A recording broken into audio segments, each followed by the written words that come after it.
ونشهد أن محمدا عبده ورسوله لا نبي بعده أما بعد. Alhamdulillah, insyaAllah malam ini kita sambung lagi cerita-cerita kita tentang sahabat-sahabat Rasulullah sallallahu alaihi wasallam.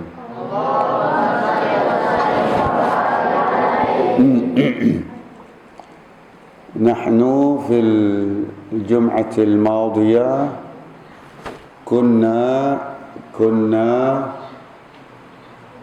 نتحدث عن أحد أصحاب النبي صلى الله عليه وسلم وهو من فقهاء الصحابة وهو من خصه الله عز وجل بتأويل القرآن وتفسيره وهو عبد الله من تحدثنا في الجمعة الماضية من عبد الله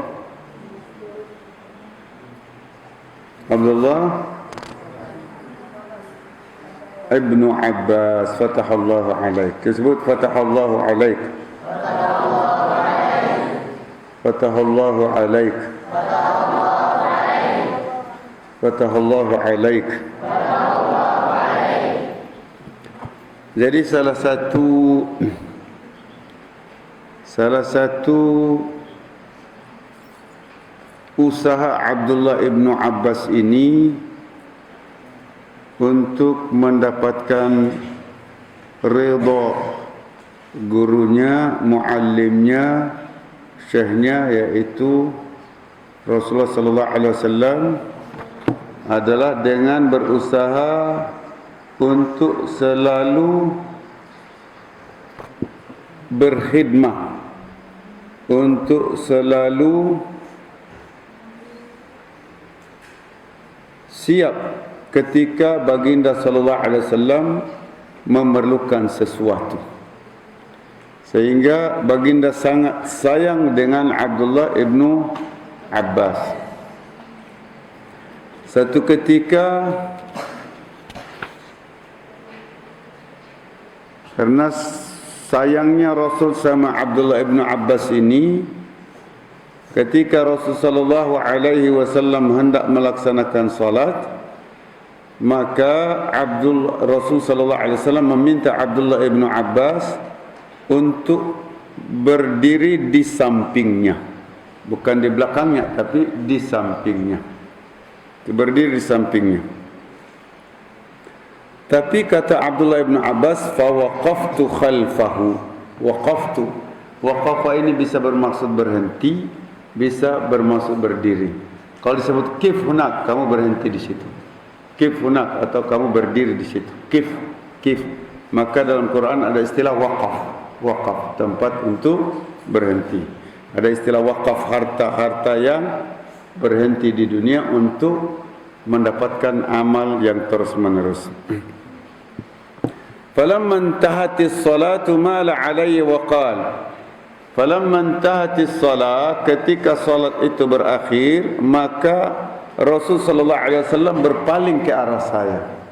Kemudian bertanya, "Wahai Abdullah, ma mana'aka an takuna bi izai ya Abdullah?" Ma mana'ak?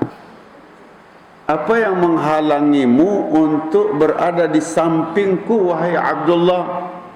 Maka kata Abdullah, "Ya Rasulullah, anta ajallu fi aini wa a'azzu min an uwaziyaka ya Rasulullah." Engkau itu ya Rasul adalah sangat agung di mataku dan tidak pantas rasanya untuk bersampingan denganmu. Maksudnya kalau saya berdiri sejajar denganmu, kayaknya tidak layak saya ya Rasulullah. Maka Rasulullah sallallahu alaihi wasallam farafa'a yadayhi ila as-sama' wa qala maka Rasulullah sallallahu alaihi wasallam mengangkat kedua tangannya dan berkata, Allahumma atihi al-hikmah, ya Allah berikanlah dia hikmah. Ini juga salah satu dalil kenapa di dalam berdoa kita mengangkat tangan. Angkat tangan. Termasuklah dalam berdoa ini salah satu adab berdoa itu adalah menghadap kiblat.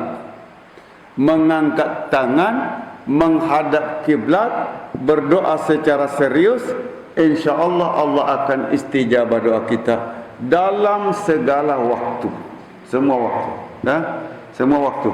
Wabil khusus setelah melaksanakan amal soleh atau perbuatan baik. Waqad istajaba Allahu da'wata nabi, istajaba Allah, Allah yastajib, Allah mengabulkan. Istajaba Allah, tersebut waqad istajaba Allah da'wata nabi alaihi salatu wassalam.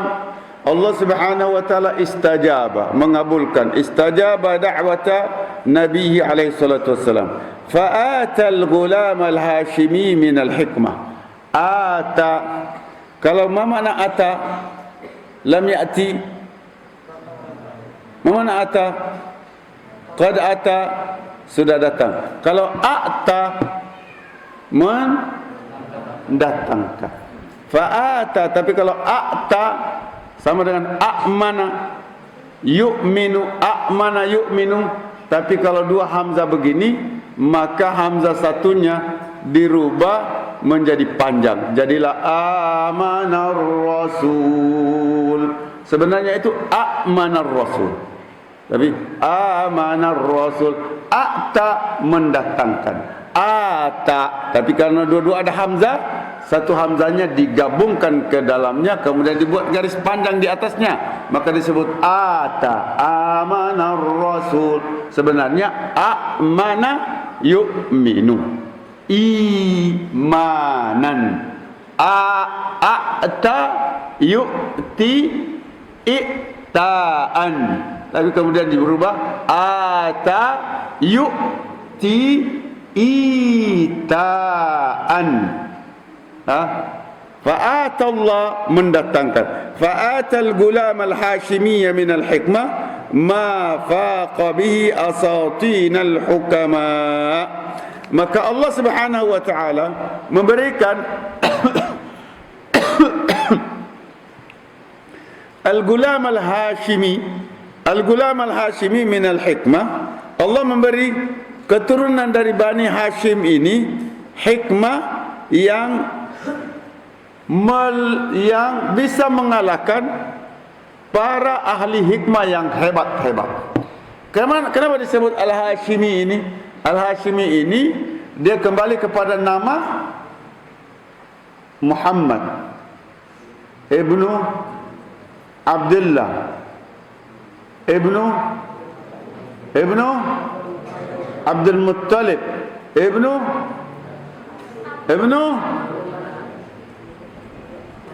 Bolang Muhammad bin Abdullah bin Abdul Muttalib bin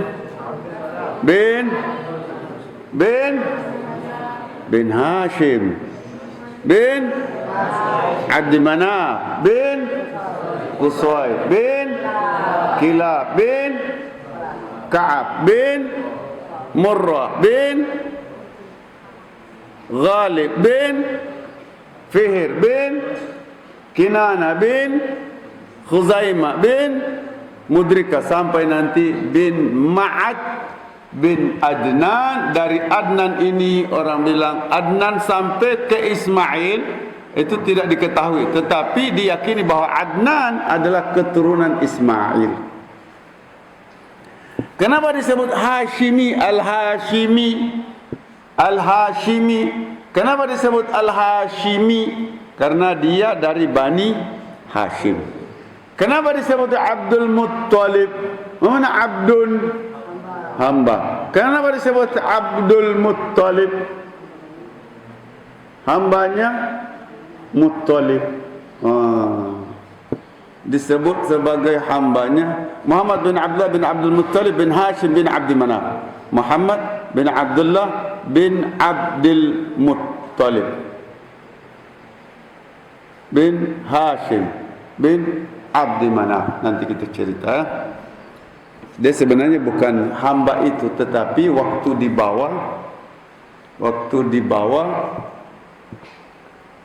dibawa dari Madinah, dia dibawa, anak kecil ini dibawa, kasih naik di unta bagian belakang oleh Abdul Muttalib, Muhammad bin Abdullah bin Abdul Muttalib. Nanti kita cerita. Wala raiba fi annaka tawaddu an taqifa ala surati min suwar hikmah. Tentu kita coba ingin tahu, subhanallah, orang bijaksana ini Allah berikan hikmah. Dia ada ilmu tapi dia ada ilmu tetapi tidak diberi hikmah. Diberi hikmah ini maksudnya dia dihadapkan dengan permasalahan, dia bisa menjawab permasalahan itu dengan tepat, dengan bijak. Contoh. Lamma i'tazala ba'du ashabi Ali wa khadhaluhu fi niza'ihi ma'a Muawiyah radhiyallahu anhuma. Dulu ketika berlaku perang antara Ali bin Abi Thalib dan Muawiyah, pasukan Ali bin Abi Thalib berperang melawan Muawiyah, muncullah satu generasi. Generasi ini nanti yang satu berusaha untuk membunuh Ali bin Abi Thalib, satu berusaha untuk membunuh Muawiyah. Karena waktu itu bahwa khalifah yang diakui adalah Ali bin Abi Thalib. Tapi kemudian di Syam mereka bilang tidak, kami tidak mau membaiat Ali sampai Ali bin Abi Thalib memberitahukan kepada kita siapa yang membunuh Utsman bin Affan. Siapa yang membunuh Utsman bin Affan? Karena yang membunuh ini harus dikisos.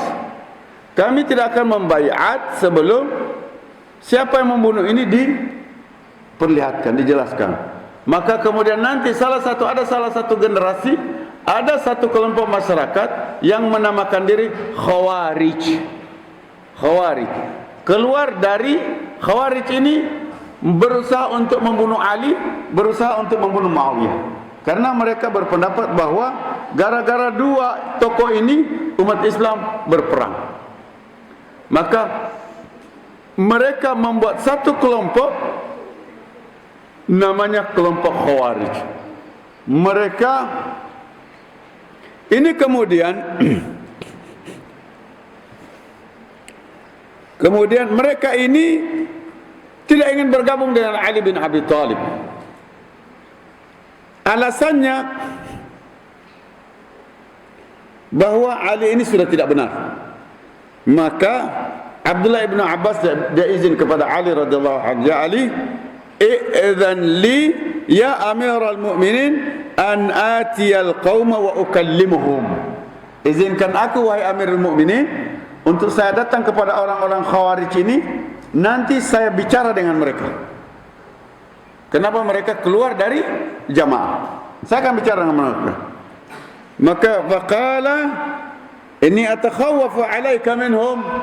Saya takut, saya khawatirkan kamu terhadap mereka. Saya takut.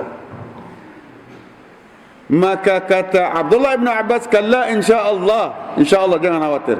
Thumma dakhala alaihim falam yara qauman qattu ashadda ijtihadan minhum fil ibadah. Subhanallah. Kemudian Abdullah bin Abbas masuk ke mereka dan ibadah mereka luar biasa. Memang Rasul pernah menyampaikan nanti akan datang satu generasi, kamu akan menghina salatmu dibanding salat mereka. Kamu akan menganggap rendah ibadahmu dibanding ibadah mereka. Tetapi mereka ini baca Quran, tapi Quran mereka tidak lewat dari tenggorokan mereka. Seakan-akan Quran itu tidak sampai ke hati mereka. Dia hanya sampai di tenggorokan mereka, tidak akan lewati tenggorokan mereka.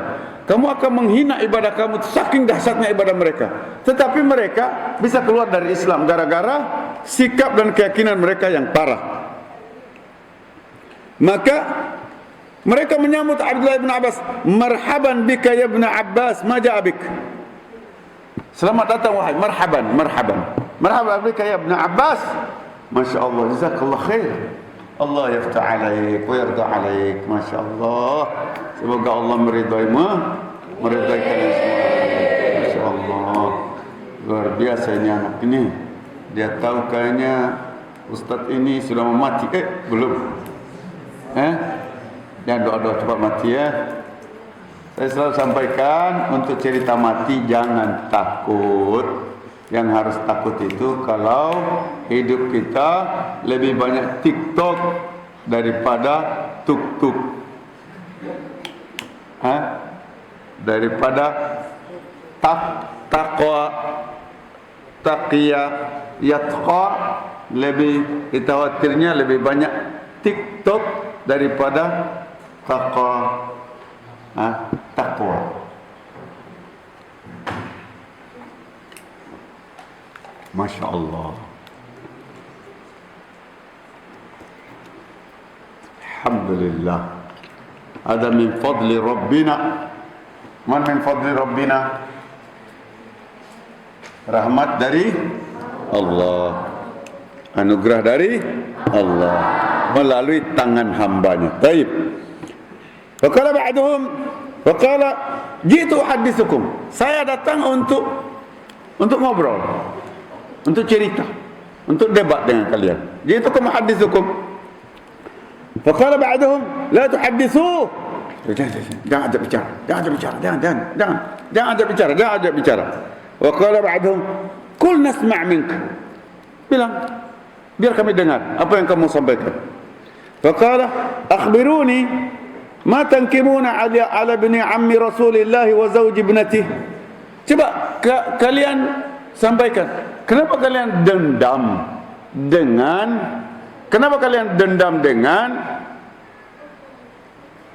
anak pamannya Rasulullah?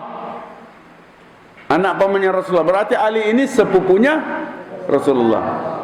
Wa zawji ibnatihi, sepupunya Rasul menikah dengan putri Rasulullah. Kenapa kalian dendam? Kenapa kalian dendam dengan Ali bin Abi Thalib, sepupunya Rasulullah, suaminya putri Rasulullah? Kenapa kalian benci sama dia? Qalu wa awal man amana bi, dia sepupu Rasul, suami putri Rasulullah, orang yang pertama beriman dengan Rasulullah. Maka mereka menjawab, qalu nanqimu alaihi thalathata umur.